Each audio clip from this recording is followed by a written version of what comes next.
There is a specific, terrifying moment that every single person alive has experienced. It is the moment the pressure becomes too much. You know exactly what this feels like. You prepare for weeks for an important conversation, a critical presentation, or a life-defining test. In the safety of your own room, your mind is sharp, your words are clear, and you are in total control. But then the moment arrives. The spotlight turns to you. The stakes are suddenly real. And instantly, your own body betrays you. Your heart begins to hammer against your ribs like a trapped bird. Your throat closes, making it difficult to swallow. The clear, intelligent thoughts you had just an hour ago vanish, replaced by a loud, buzzing static of pure anxiety. You try to speak, but your voice shakes. You try to think, but your mind is completely blank. You are choking under pressure. And as you watch yourself fail in real time, a devastating thought echoes in your mind. Why am I so weak? We live in a world that tells us that remaining calm under pressure is a genetic gift. We are told that some people are just naturally built for the moment, while the rest of us are cursed to crumble when the stakes are high. But what if I told you this is a complete lie? What if I told you that grace under fire is not a personality trait, but a highly guarded psychological technology? 400 years ago, a man existed who faced the ultimate terrifying pressure not just once, but 60 separate times. His name was Miyamoto Musashi. Between the ages of 13 and 29, Musashi engaged in 60 duels to the death. If he made a single mistake, if his heart beat slightly too fast, if panic clouded his judgment for even a fraction of a second, he would cease to exist. Yet historical accounts describe him as unnervingly, almost inhumanly calm during these life-or-death encounters. He did not possess a magical nervous system. He felt the exact same fear, the exact same adrenaline, and the exact same pressure that you feel. But before he died, he wrote a text called The Book of Five Rings, detailing a specific mental framework he used to hack his own mind. He developed a secret method to turn absolute terror into perfect, unshakable calmness, a method that bypasses the amygdala, the fear center of the brain, and forces the body to relax when it desperately wants to panic. Today, you are going to learn Musashi's ultimate secret to staying extremely calm under pressure. By the end of this video, you will never choke under pressure again. You will walk into rooms that used to terrify you, and you will feel your heartbeat remain slow, steady, and entirely under your command.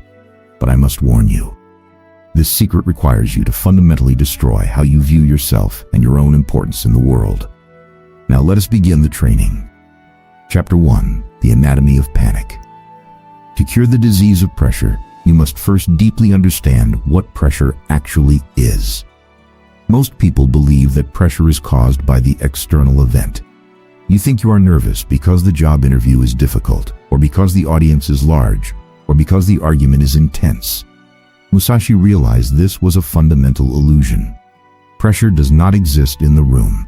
Pressure does not exist in the eyes of the people watching you.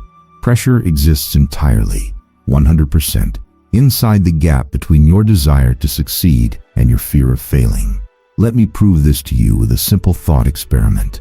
Imagine I place a wooden plank, 10 feet long and 1 foot wide, flat on the ground of a safe, quiet room. I ask you to walk across it. You would do it effortlessly. Your heart rate would not change. You would not shake. You would not overthink your footsteps. Your body knows exactly how to walk. It is a completely mastered skill. Now, imagine I take that exact same wooden plank and I place it suspended between two cliffs, 1,000 feet in the air. I ask you to walk across it again. Suddenly your body freezes. Your palms sweat. Your legs tremble so violently that you cannot take a single step. What changed? The task did not change. It is exactly the same 10-foot walk. The physical mechanics of placing one foot in front of the other are identical. What changed is the consequence of failure. When the plank was on the ground, your mind was focused purely on the action, walking. When the plank was in the air, your mind violently detached from the action and attached itself completely to the outcome, falling. This is what happens when you choke under pressure. You stop focusing on the simple action you need to perform, and your brain begins hallucinating terrifying visions of what will happen if you fail. You think about the humiliation, the lost job, the ruined reputation, the judgment of others. Your brain cannot distinguish between a physical threat to your life and a psychological threat to your ego. So, it floods your system with adrenaline, preparing you to fight a tiger when all you actually need to do is speak clearly. Miyamoto Musashi understood that his opponents died not because his sword was sharper, but because their minds were on the cliff, not the plank. He needed a way to keep his mind locked on the action, completely detached from the life or death outcome. And so, he developed his ultimate secret. Chapter 2, The Secret of Ken Tai Icchi. In the Book of Five Rings, Musashi introduces a profoundly unnatural concept. He wrote, "In strategy, your spiritual bearing must not be any different from normal. Both in fighting and in everyday life, you should be determined though calm." This philosophy is called Ken Tai Icchi, which roughly translates to the state of everyday life and the state of combat are one and the same.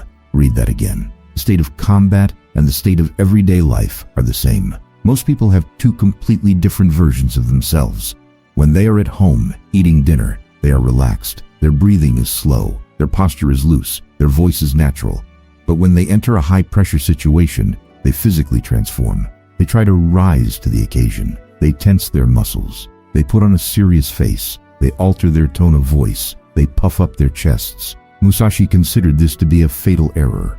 When you completely change your physical and mental state to face pressure, you are sending a massive distress signal to your own nervous system.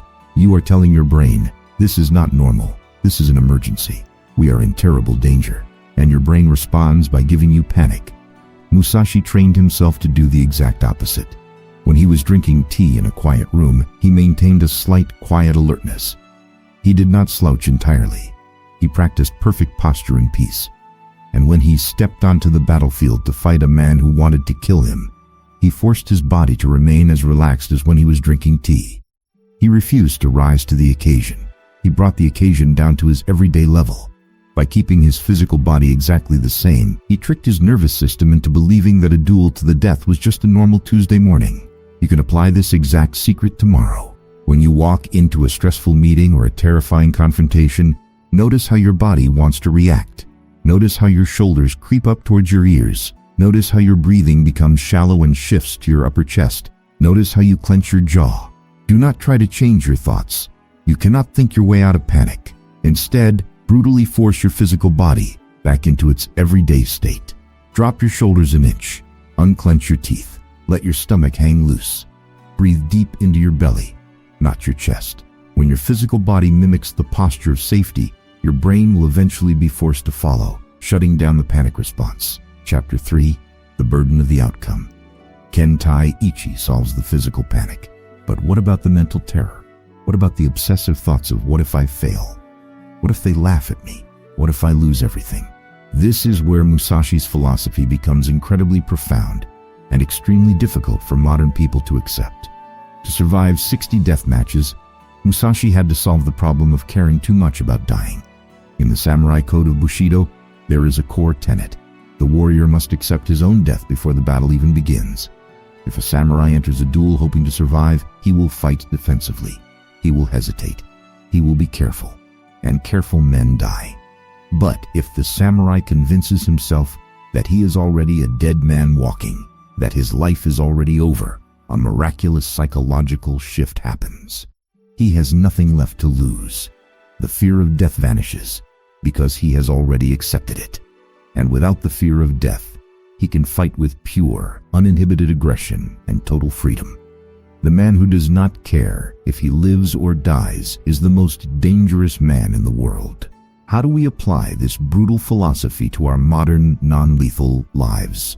By practicing the radical acceptance of the worst-case scenario. When you are walking into a high-pressure situation, your anxiety is fueled by trying desperately to hold onto a successful outcome. You are fighting to not be embarrassed. You are fighting to not lose the job. To become like Musashi, you must kill the hope of a perfect outcome before you enter the room.